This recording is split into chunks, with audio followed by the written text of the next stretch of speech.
Diopters are single crown type lenses that are placed in front of camera lenses to shorten their minimum focal distance. They come in different strengths, usually rating from 0.5 to +3, and can be used separately or in various combinations to find the point of focus you need.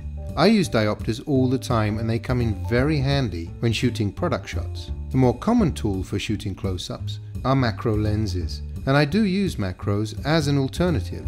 This Arriflex macro starts at T5.6 in extreme close-up and T3 at normal range focus. The advantage of the diopter is that it is fundamentally a filter, so it can be fitted to any of your favorite primes or zooms, and you can maintain your 1.2 or 1.4 openings to achieve very shallow depths of field and work in lower light. I find wide apertures with diopters result in slight halation around the edges that adds something that I like to extreme close-ups. This halation has led some cinematographers and directors away from diopters. However, if you don't want halation or a shallow depth of field, you can shut down to f4 and get as sharp an image as a macro. Because I use high-speed primes with diopters, I am able to get shallower depths of field. Another type of diopter is the split field. This is half a diopter that affects only half the frame. It is used primarily for focusing on two subjects at different focal distances on the same frame. However, I find there are many more creative uses than just this. Here I used it to achieve a very fast pull focus from the girl to the product. The tin can is very small, about half the size of a regular can. I used a split field diopter to create two focal planes on the same frame. If I point it out, you can see the line where the focus changes, here. The pull was very small, and the AC had no trouble at all shifting focus.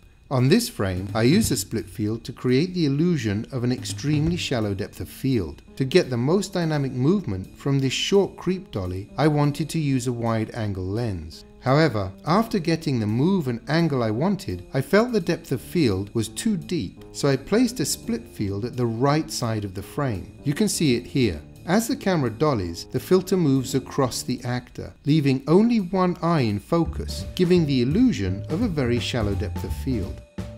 This shot of a child on a beach is perhaps the most obvious use of a split field I have shot. Even though it was shot in broad daylight, I wanted a shallow depth of field to make the shots of the boy and the mother intimate. I achieved the shallow depth of field by using two linear polarizers at 90-degree angles to each other, knocking down the exposure by 9 stops. I'll explain that polar effect in the next filter film.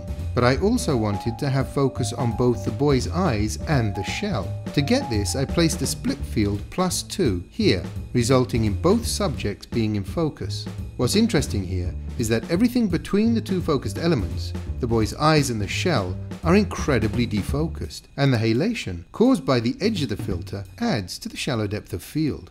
Because diopters are considered filters, and filters tend to be overlooked in data cinematography, the diopter has become a forgotten tool. I find it one of the cheapest and most useful tools I have in my kit. I hope this film will be useful to you.